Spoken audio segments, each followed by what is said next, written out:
환난 날에 여호와께서 내게 응답하시고 야곱의 하나님의 이름이 너를 높이 드시며 성소에서 너를 도와주시고 시온에서 너를 붙드시며 내 모든 소재를 기억하시며 내 본제를 받아주시기를 원하노라. 모든 영광을 주님께 돌려드립니다. 허물 많고 죄 많은 인생들임에도 불구하고 십자가 위에서 피 흘려 돌아가신 우리 구주 예수님의 근총을 기억하면서 드려지는 이 예배가 하나님 앞에 영광이 돌려 드려지는 아름다운 예배, 복된 예배가 되게 하여 주옵소서. 우리 마음속에 하나님의 말씀이 깊이 새겨질 수 있는 은총의 시간이 되게 하여 주시기를 원하오고 살아계신 예수님의 이름으로 기도하옵나이다. 아멘.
오라 우리가 여호와께 노래하며 우리가 감사함으로 그의 앞에 나아가며 여호와는 크신 하나님이시오 땅의 깊은 곳이 그의 손안에 있으며 바다도 그의 것이라 그가 만드셨고 오라 우리가 굽혀 경배하며 그는 우리의 하나님이시오 우리는 그가 기르시는 백성이며 그의 손이 돌보시는 양이기 때문이라. 아멘. 전능하사 천지를 만드신 하나님 아버지를 내가 믿사오며 그 외아들 우리 주 예수 그리스도를 믿사오니 이는 성령으로 잉태하사 동정녀 마리아에게 나시고 본디오 빌라도에게 고난을 받으사 십자가에 못 박혀 죽으시고 장사한 지 사흘 만에 죽은 자 가운데서 다시 살아나시며 하늘에 오르사 전능하신 하나님 우편에 앉아 계시다가 저리로서 산자와 죽은 자를 심판하러 오시리라. 성령을 믿사오며 거룩한 공예와 성도가 서로 교통하는 것과 죄를 사하여 주시는 것과 몸이 다시 사는 것과 영원히 사는 것을 믿사옵나이다. 아멘.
저희에게 기쁨과 평안을 주시는 하나님, 지난 한 주도 저희들을 지켜주시고 주님의 날 거룩한 성전에 나와 예배드리게 해주심을 감사드립니다. 영원히 죽을 수밖에 없는 죄인이지만 하나님께서 저희들을 택하시고 예수님을 믿음으로 저희들을 죄로부터 구원해 주신 은혜에 늘 감사드립니다. 지난 한 주도 말씀대로 살지 못하고 세상 속에서 저희의 만족을 위해 살아온 잘못을 용서하옵소서. 이 시간에 정결한 몸과 마음으로 영과 진리로 기쁨과 감격이 넘치는 예배드리게 성령님 역사하옵소서. 하나님, 이 나라가 완전한 복음화가 되어 하나님을 잘 섬기는 나라와 민족이 되기를 원합니다. 이 나라의 잘못된 법과 정책들 그리고 세상 문화를 바로잡아 주옵소서. 어떤 어려움 속에서도 이 나라를 붙들어 주시고 부강한 나라가 되어 세상에 하나님의 영광이 드러나게 하옵소서. 오랜 시간 동안 분단된 이 나라, 주님 안에서 남북 평화 통일이 이루어져 한민족이 자유롭게 하나님을 찬양하고 예배 드리는 그날이 속히 올 수 있도록 역사하여 주옵소서. 하나님, 우리 대화교회 주님 안에서 부흥되는 비전을 위하여 헌신하는 공동체가 되기를 원합니다. 교회의 모든 기관들 하나 되어 균형 있게 성장하게 하옵소서. 또한 세상의 빛과 소금의 역할을 감당하는 교회가 되어 주변의 많은 사람들에게 본이 되고 예수님의 사랑을 드러내는 교회가 되게 하옵소서. 모든 성도들이 믿음 안에서 한마음 한뜻 되어 각자 달란트대로 주신 직분을 끝까지 잘 감당하여 교회를 위해 봉사하고 주의 일에 헌신하게 하옵소서. 우리 교회 교육부서를 통하여 우리 자녀들 믿음이 더욱 자라나게 하옵소서. 다음 세대를 잘 이어갈 수 있는 자녀들이 될 수 있도록 미래를 책임지고 축복하옵소서. 이 지역이 속히 개발되어 변화되고 우리 교회가 더 성장하고 나아가 이 지역의 중심이 되게 하옵소서. 하나님, 1월에 계획된 필리핀 단기 선교 준비할 때 부족하거나 어려움 없도록 기도로 잘 준비하여 순조롭게 진행되게 하시고 늘 선교의 비전과 하나님을 영화롭게 하는 뚜렷한 삶의 목적을 가지고 살아가는 우리와 단기 선교팀이 되게 하옵소서. 우리 원론 목사님 가정과 손유한 선교사님 영육간에 강건케 하시고 어디 계시든지 아무 문제 없이 하나님의 사역을 잘 감당하실 수 있도록 붙들어 주옵소서. 이 시간에도 목사님께서 저희들에게 하나님의 말씀을 전하실 때 우리 모두 말씀을 잘 듣고 깨닫고 큰 은혜 받게 하옵소서. 말씀을 통하여 평안한 마음으로 새 힘을 얻고 모든 문제를 해결받게 하옵소서. 특별히 연약한 육신의 질병으로 치료 중에 있는 성도들을 기억하시고 속히 나음받아 기쁨과 감사가 넘치게 하옵소서. 우리의 교회를 위해 알게 모르게 수고하는 손길들과 이 예배를 위해 봉사하는 예배위원들 모두에게 은혜 내려 주옵소서. 예수 그리스도의 이름으로 기도드리옵나이다. 아멘.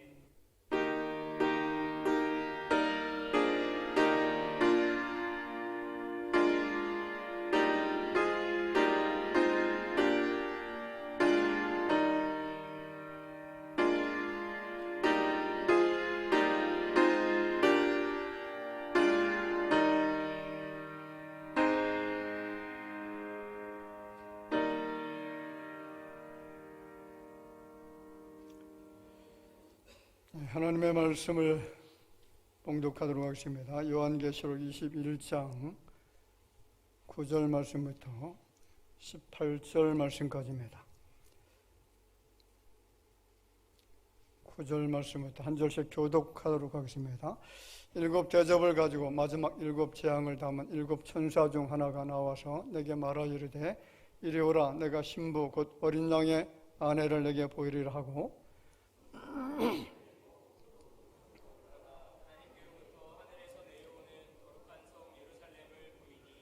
하나님의 영광이 있어 그 성의 빛이 지극히 귀한 보석 같고 벽옥과 수정같이 맑더라.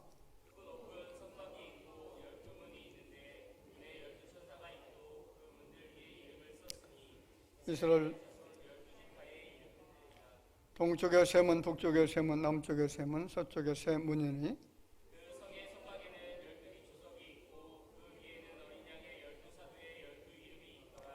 내게 말하는 자가 그 성과 그 문들과 성곽을 측량하려고 금갈대자를 가졌더라.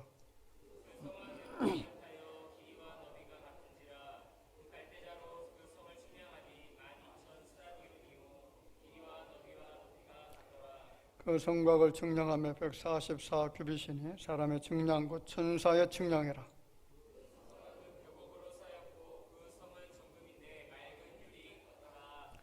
아멘. 요한이 본 천국에 대한 말씀을 같이 나누고자 합니다. 요한복음 1, 2, 3, 4 그리고 요한복음, 요한계시록을 기록한 사람 여러분 누군지 아시죠? 사도 요한입니다. 성경 66권 중에서 사랑이라고 하는 말을 가장 많이 사용했던 사람도 바로 요한이라는 사람이죠. 그 요한이 예수께서 승천하신 다음에 로마에서 반모섬에 감금이 되어지고요. 거기에서 계시를 받고 기록된 말씀이 바로 요한계시록의 말씀입니다. 요한은 그 동굴에서 여러 계시를 받았고 그리고 그가 정말로 신비한 광경을 보았는데 그 광경이 바로 천국이었습니다. 그 천국의 모습을 보고 기록한 말씀이 요한계시록 어디에 나타나냐면 21장과 21장 전반 부분에 나타나죠. 사람들이 참 질문을 많이 합니다. 정말 천국은 존재하는 것이냐? 천국의 실존에 대한 질문을 얼마나 많이 합니까? 천국을 본 사람은 도대체 누가 있느냐? 천국이 존재한다면 어떤 모습일까?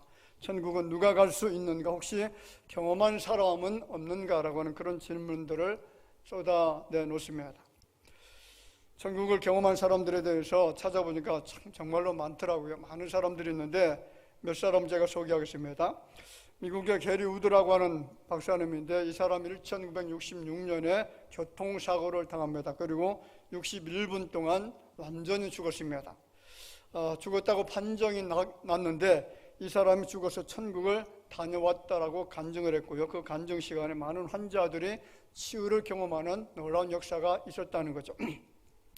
멕시코의 네오티즈라고 하는 사람이 있는데 이 사람이 1995년도에 술을 마시고 마약을 복용하다가 마약 과다 복용으로 심장이 완전히 멈춰버렸다고 합니다. 자, 4시간 동안 죽어서 너무 무시무시하고 끔찍한 제육을 경험을 했고 그리고 너무나 아름답고 행복한 천국을 경험했다라고 그렇게 간증을 했습니다. 아프리카 나이지리아의 다니엘이라고 하는 목사님 계셨는데 이 사람이 2001년도 11월 30일 날 교통사고를 당했고요. 그래서 42시간 동안 완전 죽은 시체가 되었습니다. 죽은 상태로 있다가 천국과 지옥을 경험했다라고 하는 그런 간증을 하면서 많은 사람들에게 은혜를 끼쳤죠. 여러분, 우리가 잘 알고 있는 현신의 권사, 병 고치는 은사를 받았던 분 아닙니까? 자, 이분이 죽었다가 입관하기 직전에 다시 살아나서 그동안 병 고침을 받은 사람들이 자신에게 헌금한 모든 헌금 전액을 선교단체에 헌금을 했다라고 하죠. 정신대학 신학학 교수였었고요. 대전중앙교회 여러분 잘 알죠? 대전중앙교회와 서울충현교회를 담임하셨던 신성종 목사님도 천국을 생생하게 보았다라고 증언하면서 천국의 모습이 얼마나 아름다운지 그것을 책으로 냈습니다. 하버드 의대 신경외과 교수였던 분이 이분 이제 뇌과학자입니다. 뇌를 연구하는 분인데 그분의 이름이 이븐 알렉산더라는 사람이죠. 이 사람이 임사체험을 했습니다. 자, 임사체험이라고 하는 것은 죽음의 문턱까지 갔다가 살아남은 사람들이 죽음 너머의 세계를 잠깐 엿본 신비스러운 체험, 이것을 임사체험이라고 하는데 지금 저분이죠. 저분이 천국은 분명히 있다라고 그렇게 책을 2권이나 저술했고 미국에서는 이것이 베스트셀러가 돼서 수십만 권의 책이 팔렸습니다. 이분도 갑작스럽게 뇌에 문제가 생겨서 뇌사가 되어졌다라고 하죠. 그래서 7일 동안 완전히 죽어있는 상태. 이분의 생각은 사람의 의식을 하는 것, 생각이라는 것은 뇌에서 만들어내는 것이 아니냐. 그러므로 뇌가 죽으면 생각도 사라지는 것이고 모든 의식도 사라지는 것이다라고 하는 생각을 평소에 가지고 살았던 분입니다. 뇌과학자니까 그런 생각을 했겠죠. 자, 그런데 이분의 뇌가 완전히 괴사가 되어져서 그래서 뇌사 상태에 있었는데 그런데 의식이 있었다는 거죠. 그래서 그 의식을 가지고 천국을 경험했던 그런 여러 가지 내용들을 저 책을 통해서 사람들에게 알려줬다는 거죠. 여러분, 바울이라고 하는 사람도 천국을 경험했던 적이 있죠. 고린도서 12장 2절 예에 그 세번역 성경에 보면 바울이 경험했던 천국을 이렇게 설명합니다. 나는 그리스도를 믿는 사람 하나를 알고 있습니다. 그는 14년 전에 셋째 하늘에까지 이끌려 올라갔습니다. 그때에 그가 몸 안에 있었는지 몸 밖에 있었는지 난 알지 못하지만 하나님께서는 아십니다. 나는 이 사람을 압니다. 이 사람이 누구죠? 자기를 말하는 겁니다. 바울을. 그가 몸을 입은 채 그렇게 했는지 몸을 떠나서 그렇게 했는지를 나는 알지 못하지만 하나님께서는 아십니다. 이 사람이 낙원에 이끌려 올라가서 어디에요? 낙원에 천국에 이끌려 올라가서 말로 표현할 수 없고 사람이 말해서도 안 되는 말씀을 들었습니다. 정말 말로 형용할 수 없는, 표현할 수 없는 놀라운 그런 말씀을 들었다라고 간증을 하고 있죠. 자, 바울은 분명히 천국을 경험했습니다. 단지 그것을 말할 때에 자기 자랑이 될까봐 14년 동안 전혀 말하지 않고 숨기고 있었다는 거죠. 자, 예수님께서 사역을 시작하시면서 처음으로 외치셨던 말씀이 바로 천국이라는 말씀을 외치셨으면 성경은 여러분 천국 이야기로 가득합니다. 예수님께서도 세상에 오신 것은 천국 이야기를 해주시기 위해서 이 땅에 오신 분이시죠. 아담이 살았던 에덴 동산도 천국에 대한 이야기이고요, 이스라엘 백성들이 들어갔던 가나안 땅도 천국을 설명하기 위한 그런 땅입니다. 마태복음 13장은 온통 천국에 대한 이야기로 가득 차 있습니다. 19절에 보면 아무나 천국 말씀을 듣고 깨닫지 못할 때는 천국에 대한 이야기가 나타나죠. 38절 말씀에 뭐라고 합니까?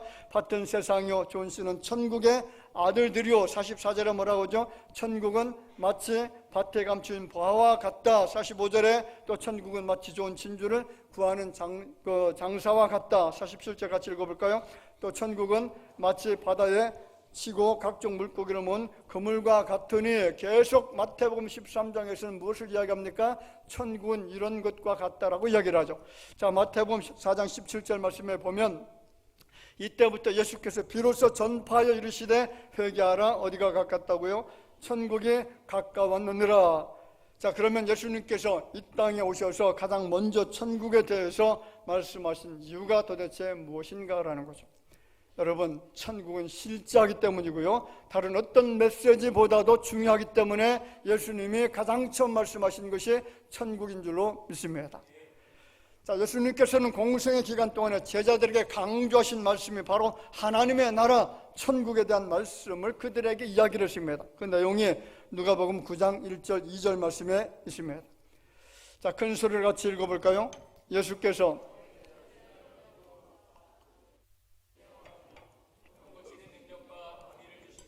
하나님의 나라를 전파하며 앓는 자를 고치게 하려고 내보내시며, 자, 예수님께서 이처럼 제자들을 훈련시킨 다음에 파송하실 때에도 하나님 나라에 대해서 전파하도록 명령을 해 주었다는 겁니다.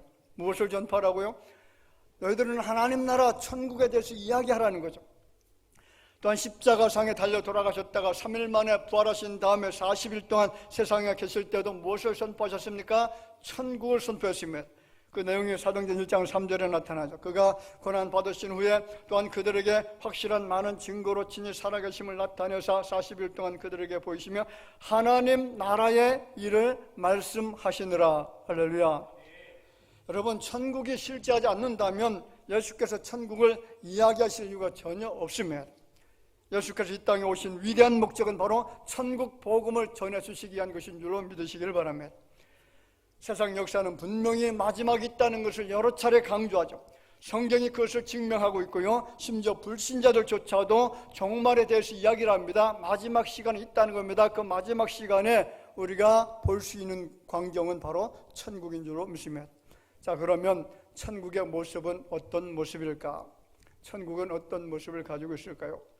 자, 오늘 요한계시록 21장 1절 말씀에 보면 이렇게 이야기하죠. 읽어볼까요? 또 내가 새 하늘과 새 땅을 보니 처음 하늘과 처음 땅이 없어졌고 바다도 다시 있지 않더라.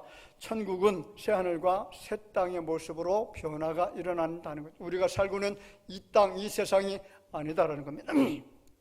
자, 5절에는 보좌에 앉으신 이가 이르시되 보라 내가 만물을 새롭게 하노라. 새롭게 되어진 세상, 그것이 바로 천국입니다. 구약의 이사야는 그리스도로 말미암아 회복되어지는 세계를 이렇게 이야기합니다. 자, 35장이죠. 광야와 메마른 땅이 기뻐하며 사막이 백합화같이 피어 즐거하며 무성하게 피어 기쁜 노래로 즐거하며 레바논의 영광과 갈멜과 샤론의 아름다움을 얻을 것이라. 그것들이 여호와의 영광 곧 우리 하나님의 아름다움을 보리로다. 천국의 모습은요, 영광스러운 모습이라는 거죠. 하나님의 그 아름다운 모습을 볼 수 있는 장소가 바로 천국이라는 겁니다. 인간이 내뿜는 죄악의 공해와 온갖 문명의 부산물로 오염되어 버린 세계의 모습은 다 사라지며 그래서 전혀 새로운 세계, 새 하늘과 새 땅을 보게 될 것이라고 했는데 그것이 바로 우리가 그렇게 갈망하고 그렇게 소망하고 있는 천국인 줄로 믿습니다. 하나님께서는 새 하늘과 새 땅을 어디에 예비하셨는지 누구도 모릅니다. 극단적인 종말론을 주장하는 사람들은 그것이 우리가 살고 있는 이 지구가 새롭게 되어질 것이라고 이야기를 하죠. 그것을 주장하는 대표적인 이단이 바로 여호와 증인입니다. 여러분, 하나님의 그 위대하심을 우리가 알 수는 없습니다. 그러나 그곳은 더 이상 어둠이 없는 곳이죠. 죄와 불의가 없습니다. 불법과 고통과 죽음이 없는 장소입니다. 언제나 의의 강력한 빛으로 충만한 곳입니다. 사랑과 기쁨과 환희와 감동으로 넘치는 곳인 줄 믿습니다. 하나님의 통치가 있고요, 천군 천사들이 펼치는 아름다운 찬양과 연주가 있는 곳, 아마도 그 이상이 되지 않을까. 우리가 정말 소원하는 그 천국의 모습이 이렇게 아름다운 것이 아닐까, 그렇게 생각해 봅니다. 너무나 아름다운 것이라 깜짝 놀라게 될 것이 바로 새하늘과 새 땅, 새 예루살렘, 우리가 기대하는 하나님 나라 천국이라는 거죠. 오늘 2절 말씀 같이 읽어보겠습니다. 또 내가 보매 거룩한 성 새 예루살렘이 하나님께로부터 하늘에서 내려오니 그 준비한 것이 신부가 남편을 위하여 단장한 것 같더라. 여러분, 신부가 입는 옷이 어떤 옷입니까? 예, 그 정도로 표현되면 좀 아쉽잖아요, 그죠? 너무나 새하얀, 정말로 아름다운, 신랑이 볼 때에 감격할 수밖에 없는 그 아름다운 모습, 그것이 바로 천국이다, 이렇게 이야기를 하고 있다는 거죠. 그리고 그 성에는 하나님의 영광의 빛이 가득하다고 합니다. 보석으로, 표곡으로 쌓여 있다라고 하죠. 유리같이 맑은 정금으로 되어 있습니다. 그 성의 문은 12진주문이고 그 기초석은 12가지 보석으로 꾸며져 있다라고 합니다. 천국을 설명한 곳은요, 오늘 우리가 봉독한 계시록 21장과 22장 말씀인데, 그렇다고 완전하게 천국의 모습이 설명되어진 것도 아닙니다. 하나님께서는 천국의 모습, 그 아름다운 것들을 감추고 계시죠. 왜 감추고 계실까요? 그것이 인간의 언어적이고요, 상상력의 한계 때문이 아닐까, 그렇게 추측해 봅니다. 사람들이 천국은 어떤 곳인가 그렇게 해서 그림을 그려놨는데, 이런 그림입니다. 어떤 그림일까요? 저게 천국의 모습이라고 그려놓았는데 저 정도밖에 되지 않을까요? 아무리 상상력을 동원해도 천국의 아름다운 모습을 사람의 인간 한계를 가지고서는 설명 불가하다는 거죠. 여러분, 천국의 모습은 저 정도가 아닙니다. 더 화려하고 더 아름다운, 정말로 기쁨과 평강으로 충만한 그 장소가 우리가 바라고 소망하는 천국인 줄로 믿습니다. 그래서 스펄전 목사님 이런 말을 했습니다. 하나님은 성도들을 위해서 천국에서 깜짝 파티를 준비하고 계시기 때문에 천국에 관해서 자세하게 우리에게 설명해 주시지 않았다, 이렇게 설명했습니다. 깜짝 파티를 하는 이유가 무엇인지 아시나요? 그렇죠. 너무나 단순하잖아요. 깜짝 놀라도록 하게 한 것이죠. 마치 신랑이 신부의 생일을 축하하기 위해서 화려한 조명과 만나는 음식과 아름다운 케이크, 그리고 지인들을 초대해 놓고서 깜짝 파티를 열어주는 것처럼 예수께서 자신의 백성들이 그 천국에 들어오면 깜짝 놀랄 수 있도록 그 천국의 아름다움을 숨기고 계신다, 이렇게 표현을 했다는 거죠. 오늘 여러분들이 천국의 주인으로서 천국에 대한 상상을 한번 해보시기 바랍니다. 천국은 하나님 계신 것이고, 천국은 우리가 정말로 소망하는 아름다운 장소가 될 줄로 믿습니다. 자, 그러면 천국은 어떤 곳이냐, 여러 가지로 설명할 수가 있습니다. 오늘 그런데 두 가지로만 제가 설명드릴게요. 첫째는 고통이 없는 것입니다. 있는 것도 많죠. 정말로 화려한 것입니다. 그런데 없는 것이 있는데 그것이 고통이 없다는 겁니다. 여러분, 이 세상에서는 아무리 행복하게 살아도, 아무리 부유하게 산다고 할지라도, 모든 것을 다 성취하고 이루면서 산다고 할지라도 인간에게는 누구나 겪는 고통이 있다는 거죠. 아픔이 있다는 겁니다. 예수님도 이 땅에 살아 계시면서 고통을 겪었으면, 바울도 이 땅에 살면서 수많은 고통을 느꼈으면, 이 땅에서 예수 그리스도의 복음을 증거하는 목사님들도 여러분 얼마나 큰 고통을 당하는지 모르면, 평신도도 역시 마찬가지겠죠. 사랑의 교회 원로 고옥하는 목사님 여러분 잘 아시죠? 온누리교회 원로 되셨던 하용조 목사님, 여의도 순복음교회 원로 되셨던 고 조용기 목사님, 자, 이분들은 한국교회를 대표하는 분들이죠. 존경받는 분들이고요, 한국교회 성장에 대단한 공을 세운 분들이기도 합니다. 외국에 있는 많은 사람들이 한국의 이 놀라운 성장을 감탄하고 있을 정도입니다. 많은 박수를 받았고 지금도 박수를 받고 있습니다. 그런데 이처럼 위대한 사역을 하신 분들이라고 해서 마음의 고통이 없었을까요? 많은 고통이 있었다라고 간증을 했습니다. 사람들을 통해서 상처받았던 심각한 마음의 괴로움이 있었다라고 하죠. 마음에 무거운 짐들이 있었다라고 합니다. 그들의 자녀 때문에 어떤 분은 간암이 생겨서 그것 때문에 돌아가신 분도 계시며, 제가 알고 있는 목사님 중에 사랑하는 딸이 고시 준비를 하는 중에 갑자기 쓰러져서 식물 인간으로 살고 있다가 세상을 떠난 분이 있습니다. 얼마나 큰 고통을 당했으면 그 내용을 30년 동안 감추고 있었다는 거죠. 심지어는 자기의 부인들조차도 모를 정도였습니다. 그렇습니다. 남보기에는 그럴듯해 보여도 뚜껑을 열고 보면 다 인생고가 있죠. 아픔이 있습니다. 고난이 있습니다. 염려가 있습니다. 근심이 있고 환란이 있고요. 마음의 괴로움이 있습니다. 이러한 현실이 우리가 살고 있는 세상의 모습인데, 그런데 천국의 모습은 어떤 모습일까? 여러분, 4절 말씀에 이렇게 말하죠. 모든 눈물을 그 눈에서 씻으시매 다시 사망이 없고 애통하는 것이나 곡하는 것이나 아픈 것이 다시 있지 아니하리니 처음 것들이 다 지나갔음이라. 처음 것들은 우리가 살고 있는 세상이죠. 고통이 있고 아픔이 있고 슬픔이 있고 탄식이 있고 애통이 있는 것, 곡하는 것, 사망이 있는 이런 장소, 이 세상에 있는 그 모든 아픔, 어둠의 것들이 다 지나가고 새로운 세상이 열리게 되어지는 것, 그것이 어디라고요? 천국이라는 것이. 두 번째는 목마름이 없다라고 이야기합니다. 목마름이 없다. 인생의 갈증을 느끼지 못하는 것이 천국이라는 것이죠. 자, 요한계시록 21장 6절 말씀에 이렇게 말합니다. 내가 생명수 샘물을 목마른 자에게 값없이 주리니.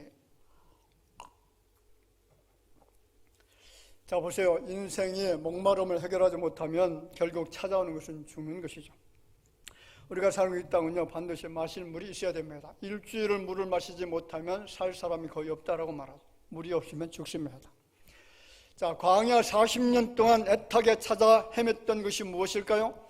이스라엘 백성들 그렇게 애타게 찾아 헤맸던 것이 무엇입니까? 물을 찾아다녔다는 것이죠. 물길을 따라서 계속 이동을 했습니다. 저렇게 17장 3절에 이렇게 말하죠. 거기서 백성이 목이 말라 물을 찾으며 그들이 모세에게 대하여 원망하여 이르되 당신 여자 우리를 애굽에서 인도해내어서 우리와 우리 자녀와 우리 가축이 목말라 죽게 하느냐. 무엇 때문에 죽는다고요? 목말라 죽는다는 거죠. 그렇습니다. 목이 마르면 찾아오는 것은, 필연적으로 찾아오는 것은 죽음이라는 거죠. 보세요. 우리 인생들은 필연적으로 물을 찾아야만 됩니다. 인체 70% 이상이 수분으로 되어져 있기 때문에 날마다 생명을 위해서는 수분을 보충해 줘야만 되죠. 특히 광야에 갇혔던 이스라엘 백성들에 있어서 반드시 필요한 것이 물이었습니다. 그런데 하나님께서는 그의 백성들을 물이 없는 광야로 내모르셨죠. 이왕이면 기후도 좋고 환경도 좋고 물이 좋은, 물 많은 그런 곳으로 인도하시지 않냐고 왜 광야로 이끌고 가셨을까? 왜 그럴까요? 이유는 물을 공급하시는 분이 하나님이시기 때문인 줄로 믿습니다. 성경을 자세히 읽다 보면요, 광야에 내몰린 이스라엘 백성들 스스로 물을 구해서 마신 적이 없습니다. 스스로 우물을 파서 물을 마신 적이 한 번도 없습니다. 어떻게 200만이 넘는 사람들에게 광야에서 물을 마시게 할 수가 있겠습니까? 하나님은 인생들 스스로가 생명을 위해서 물을 구할 수 없음을 우리에게 교훈해주고 있다는 거죠. 오직 생수를 공급해 주시는 분, 생명을 생명되게 하시는 분, 하나님 한 분뿐임을 깨닫게 하기 위한 것이었다는 겁니다. 자, 요한복음 7장 37절 말씀에 뭐라고 합니까? 예수께서 서서 외쳐 이르시되 누구든지 목마르거든 내게로 와서 마시라. 나를 믿는 자는 성경 이름과 같이 그 배에서 생수의 강에 흘러나리라. 누구든지 목마릅니다. 다 목이 마르죠. 그런데 누구에게 와서 마시라고요? 예수님에게 와서 그 물을 마셔야 살 수 있다는 거죠. 그런데 예수님 우리에게 공급해 주시는 물은 어떤 물이신지 아십니까? 그 물은 다시 목마르지 않는 영생수입니다. 예수님께서 인생들의 모든 죄를 사해 주시고 구원해 주시는 구주이심을 믿는 자들만이 마실 수 있는 물, 그 물이 바로 영생수라는 거죠. 그래서 그 물은 누가 마실 수 있습니까? 예수 그리스도의 이름을 믿는 믿음을 가지고 있는 사람들 마실 수 있는 물이 바로 영생수입니다. 자, 두 번째로 그러면 천국 시민의 자격이 있습니다. 어떤 사람이 천국 시민권을 가질 수가 있느냐? 오늘 어느 교회 주일학교 교사가 반 아이들을 데리고 성경 공부를 하면서 천국에 관해서 이야기를 하면서 아이들에게 질문을 하나 던졌다고 합니다. 얘들아, 천국은 너무너무 아름다운 곳이다. 너무너무 좋은 곳인데 어떻게 하면 갈 수가 있느냐 그랬더니 한 학생이 손을 번쩍 들더니 선생님, 천국은 죽으면 갑니다. 죽으면 가는 장소입니다. 자, 여러분 어떻습니까? 맞는 것 같아요? 그 아이의 말대로 죽으면 천국에 갑니까? 절대로 그렇지 않습니다. 여러분, 죽으면 자동적으로 가는 데가 바로 지옥입니다. 모든 사람들은 죄인이죠. 예외가 없습니다. 그러므로 아무 조치를 하지 않고 그냥 살다가 죽으면 자동적으로 가는 장소가 천국이 아니라 어디라고요? 지옥에 갑니다. 쉽게 표현하면 지옥 입국은요, 비자가 없어도 갈 수가 있습니다. 그런데 천국은 반드시 비자가 필요하죠. 어떤 비자입니까? 27절에 이렇게 말합니다. 오직 어린 양의 생명책에 기록된 자들만 들어가리라. 생명책에 우리의 이름이 기록된 자들만 들어갈 수 있는 장소가 바로 천국이라는 거죠. 그러면 어떤 사람의 이름이 생명책에 기록될 수가 있을까요? 어떤 사람이죠? 예수 그리스도의 흘리신 보혈의 능력, 그 피의 능력을 믿는 사람들만이 생명록책에 우리의 이름이 기록되어진다는 사실을 여러분 기억해야 될 줄로 믿습니다. 천국에는 입국 심사할 때 기준이 바로 예수님에 대한 믿음이라는 거죠. 믿으면 입국이 허락되어지고요, 믿지 않으면 거절됩니다.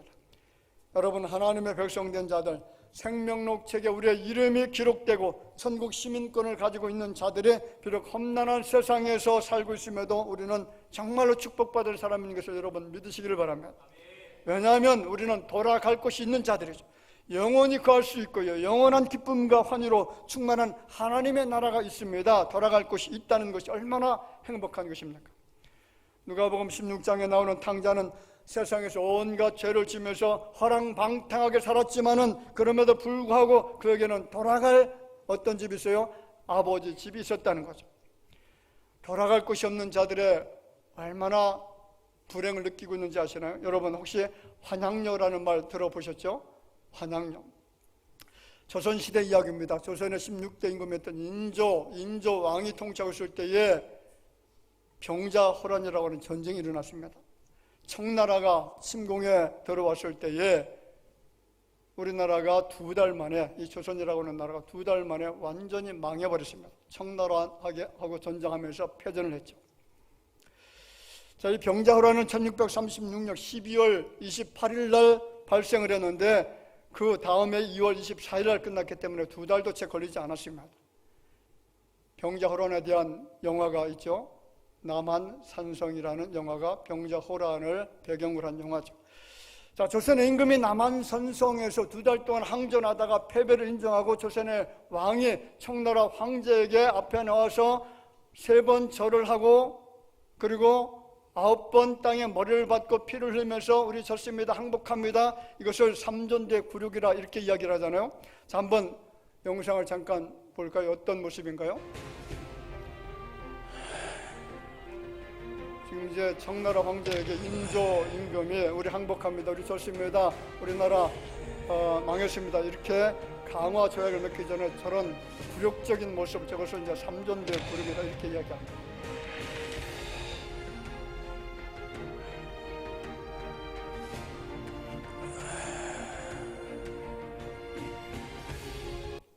자, 그런데 문제는 이 전쟁에서 피한 것을 끝나지 않는다는 거죠. 전쟁에서 피하면 누가 고통을 받습니까?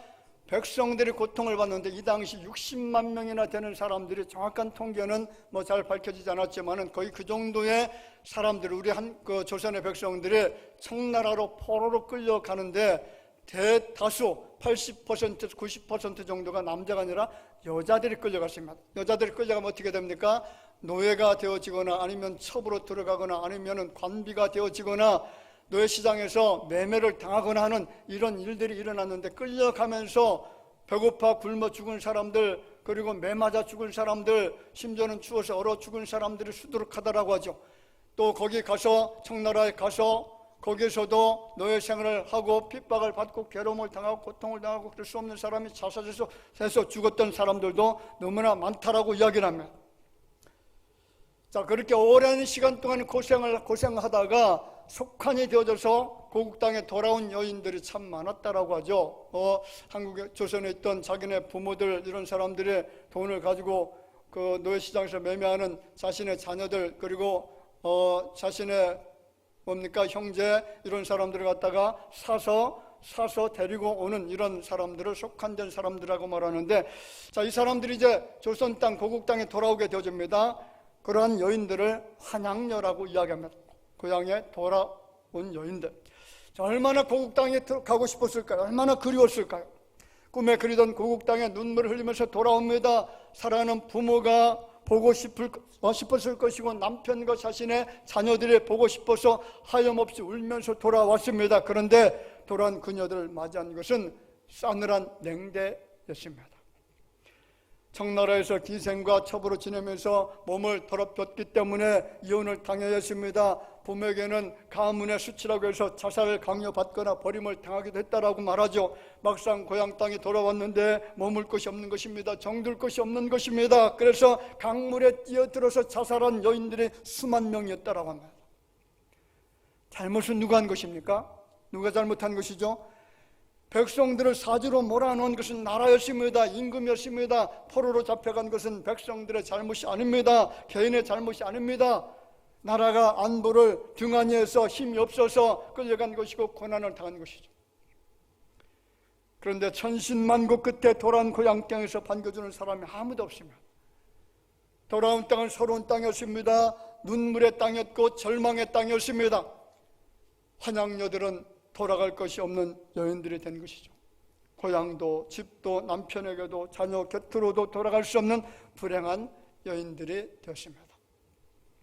여러분, 이스라엘 한번 볼까요? 그들은 로마에서 나라가 멸망한 다음에 고향을 떠나 온 세상에 뿔뿔이 다 흩어져 살았습니다. 수천 년 동안 나라 없이 떠돌아다니면서 온갖 고통을 당했죠. 그래서 그들의 소원이 무엇입니까? 고국 땅에 돌아가는 것, 내 땅에, 내 고향 땅에 돌아가는 것, 이것이 정말 그들의 일생일대의 소원이었죠. 마침내 1948년 5월 14일 날 이스라엘 나라가 건국이 되어집니다. 2000년 동안 흩어져 있던 그 이스라엘 백성들이 돌아오게 되어지죠. 모두가 기뻐했습니다. 꿈에 그리던 고향 땅에 돌아왔을 때 그들은 감격했습니다. 그런데 보시기 바랍니다. 지금 그들이 살고 있는 땅은 어떤 땅입니까? 테러와 전쟁이 끊이지 않는 땅입니다. 안전한 땅이 아닙니다. 평화가 있는 땅이 아니었습니다. 여전히 고통과 불안이 넘치는 땅입니다. 무슨 말입니까? 우리가 살고 있는 세상은 진정한 안식처가 아니다라는 거죠. 영원히 머물고 싶은 고향이 아니라는 겁니다. 그런데 여러분, 만약에 천국으로 돌아갈 수 없게 된다면 어떻게 되는 것입니까? 영원한 천국으로 돌아갈 수 없는 자가 된다면 그것은 저주가 아닐까? 성경 영원한 천국에 들어갈 수 없는 자, 입성이 불가능한 사람들이 있다라고 말하는데 27절 말씀에 이렇게 설명합니다. 무엇이든지 속된 것이나 가증한 일 또는 거짓말하는 자는 결코 그리로 들어가지 못하되 오직 어린 양의 생명책에 기록된 자들만 들어가리라. 자, 15절 말씀에는 거짓말을 좋아하며 지어내는 자는 다 성 밖에 있으리라. 자, 하나님이 없다라고 주장하는 사람들은 거짓말하는 사람들이죠. 거짓말하는 사람은 못 들어간다는 겁니다. 공산주의자들, 거짓말하는 사람들이죠. 진화론자, 하나님이 없다라고 주장하는 사람들입니다. 무신론자, 불신자, 불신자들, 우상 숭배자들, 이런 사람들은 다 하나님이 없기 때문에 엉뚱한 것을 숭배하는 사람들이죠. 이런 사람들은 천국에 들어가지 못한다고 합니다. 우리나라도 거짓말 너무나 잘하는 사람이 있잖아요. 거짓말 천재가 한 사람이 있는데 이 사람도 천국에 저는 못 들어가리라 생각합니다. 아무개라는 사람이죠. 자, 히브리서 3장 19절 말씀에 이렇게 말합니다. 이로 보건대 그들이 믿지 아니함으로 능히 들어가지 못한 것이라. 어떤 사람이 못 들어간다고요? 믿지 않는 자가 못 들어간다고 합니다. 여러분, 우리의 진정한 고향, 영원히 가고 싶고 영원히 살고 싶은 고향과 같은 곳, 그곳은 하나님 나라입니다. 하나님께서 왕으로 계신 천국입니다. 그것이 우리의 영원한 안식처입니다. 그렇습니다. 사도 요한이 반모섬에서 바라본 것은 바로 예수님께서 계신 천국이었습니다. 영원한 안식이 있는 곳, 어둠도 이별도 아픔도 없는 곳, 갈등과 반목과 슬픔이 없는 곳, 기쁨과 평안과 영생 복락이 있는 천국. 요한은 그 천국을 바라보면서 오늘 우리에게 천국을 사모하는 마음을 주었습니다. 여러분, 우리의 영원한 본향은 하나님께서 계신 천국인 줄로 믿습니다. 이제 곧 천국은 도래할 겁니다. 지금 일어나는 세상을 보면 그리 멀지 않아 보입니다. 천국의 주인 되신 예수님께서 곧 오실 겁니다. 아니, 지금 오시고 계십니다. The coming of the kingdom. 하나님의 나라는 도래하고 있습니다. 알곡된 자들, 왼편에 있는 사람이 아니라 우편에 있는 사람들, 염소가 아니라 양된 사람들을 데리러 오십니다. 쭉정이가 아니라 알곡된 자들, 그리고 택함받은 자녀들, 생명책에 이름이 기록된 자들, 십자가 보혈의 능력을 믿는 그런 사람들, 예수님은 그들을 천국에 입국시키기 위해서 오실 줄로 믿습니다. 여러분, 영의 눈으로 천국을 정말로 경험하시기를 주 이름으로 축원을 드립니다. 믿음의 눈으로 천국의 그 아름다운 모습을 볼 수 있도록 하나님께서 여러분들의 눈을, 영의 눈을 띄울 수 있는 은총을 허락해 주실 줄을 믿으시기를 주 이름으로 축원을 드립니다. 아버지 하나님, 은총을 감사합니다. 오늘 우리에게 보여주신 천국을 사도 요한을 통해서 먼저 보게 하여 주시고 그 아름다운 모습을 우리가 다시 한번 느낄 수 있도록 도우신 것을 감사를 드립니다. 우리는 생명록 책에 이름이 기록되어진 하나님의 거룩한 의의 백성들입니다. 약속된 자녀들이고, 그리고 이미 택장함을 받은 하나님의 거룩한 백성들이기 때문에 이 땅에 살아가면서 예수 이름을 믿는 믿음을 가지고 살게 되어진 것 참으로 감사를 드립니다. 존귀하신 아버지 하나님, 이제는 우리의 영의 눈이 열려지게 하여 주시어서 아름다운 천국의 모습을 바라보게 하여 주옵소서. 천국에 계신 예수님의 모습을 볼 수 있도록 도와주옵소서. 우리의 영의 눈이 열려져서 천군 천사들이 찬양하는 그 아름다운 모습들을 볼 수 있는 은총을 허락하여 주실 줄로 믿습니다. 우리가 이 땅에 살아가는 동안에도 천국을 경험하게 하여 주실 줄로 믿습니다. 앞으로 가야 될 천국이 아니라 지금 경험할 수 있는 천국이 되어줄 수 있도록 하나님 축복하여 주시기를 원하옵고, 살아계신 예수님의 이름으로 기도하옵나이다. 아멘.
감사함을 드립니다.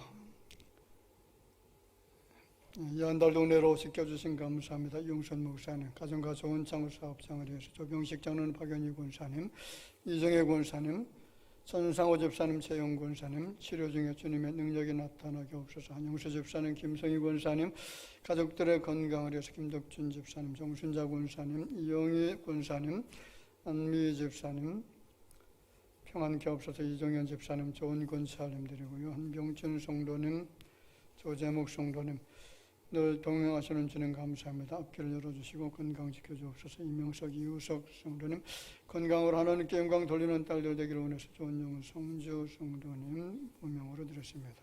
무명으로 드리고요. 이종현 좋은 집사님 추수감사 헌금 하나님께 드렸습니다.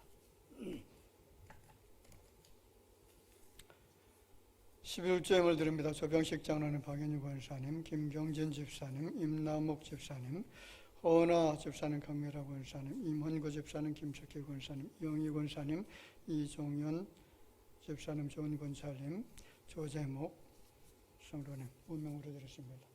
선경금, 구정금, 조정헌금 드렸습니다. 기도하겠습니다.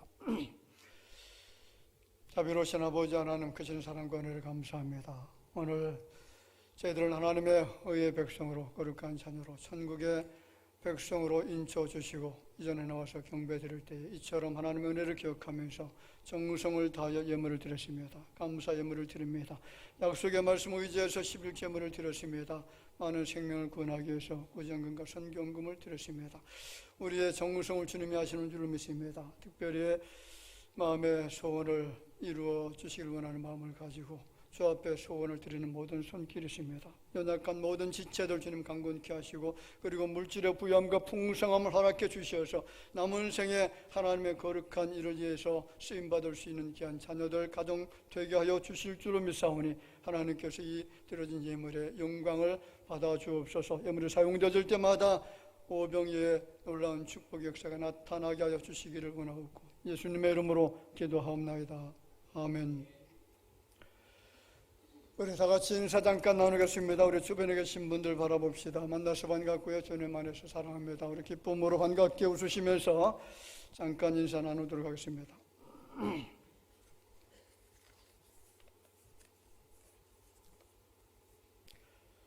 예, 교회 소식 몇 가지 전해드리겠습니다. 다음 주일은 명년에 하나님의 교회로 섬길 일꾼을 임명합니다. 임명받으시면 감사함으로 섬겨주시기를 바랍니다. 필리핀 단기 선교를 위한 후원 물품에 동참해 주시면 감사하겠습니다. 학용품과 생필품, 여름의료, 의약품 그리고 헌금에 또 동참해 주시면 감사하겠고요. 또 우기 권사님께서 무릎 골절로 인해서 지금 수술받고 치료 중에 있습니다. 기도해 주시면 감사하겠습니다. 그리고 손녀한 선교사님께서 오늘 저녁 필리핀 선교를 위해서 출국하십니다.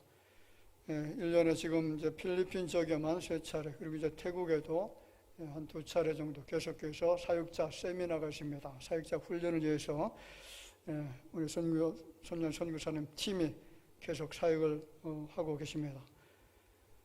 좋은 성과가 이루어질 수 있도록 기도 부탁드리겠습니다. 지난 주간 로데몬 통로 샤시 작업, 그리고 건물벽 물청소, 그리고 페인트 작업을 실시했습니다.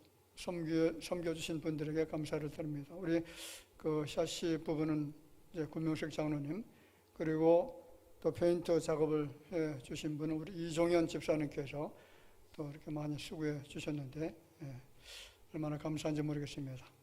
교회를 아름답게 하기 위해서 수고해 주신 여러분들에게 감사를 드리고요. 그리고 이제 평신도 성경 공부를 은혜 중에 또 잘 마쳤습니다. 다음 학기에는 내년 상반기에 다시 시작이 될 겁니다. 성경 공부하는데 많이 동참해 주시고 하나님의 말씀을 더 깊이 있게 알아가는 데 힘써 주시면 감사하겠습니다.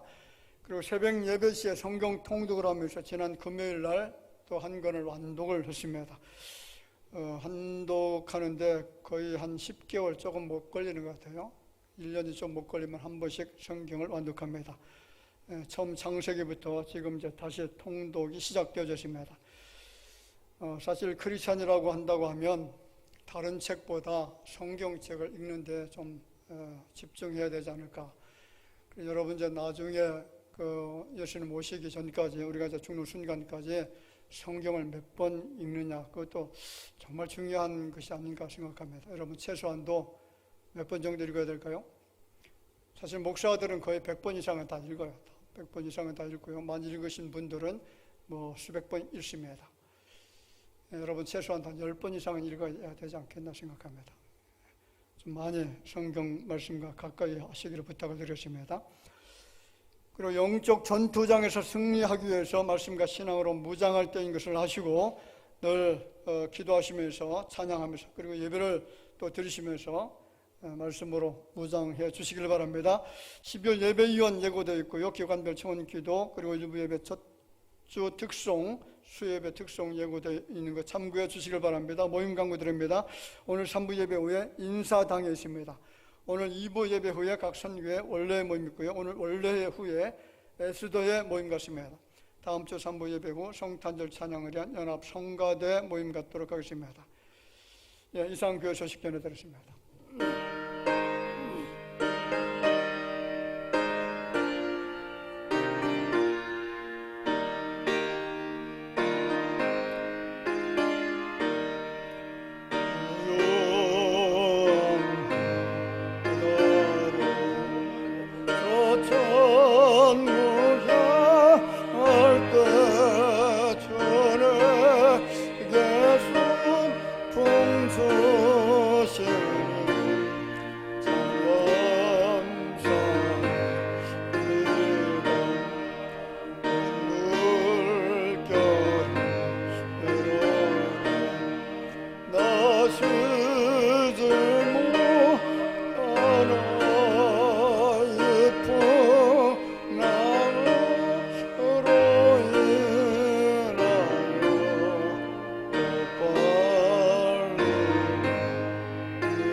지금은 속죄의 은총을 허락해 주시기 위해서 십자가에 달려 돌아가신 우리 구주 예수님의 은혜와 하나님의 사랑하심과 성령님의 교통하심이 천국을 사모하는 마음을 우리에게 허락해 주신 하나님께 감사하면서 머리 숙여 경배드리는 모든 주의 자녀들 위해 이제로부터 영원토록 함께 있을지어다.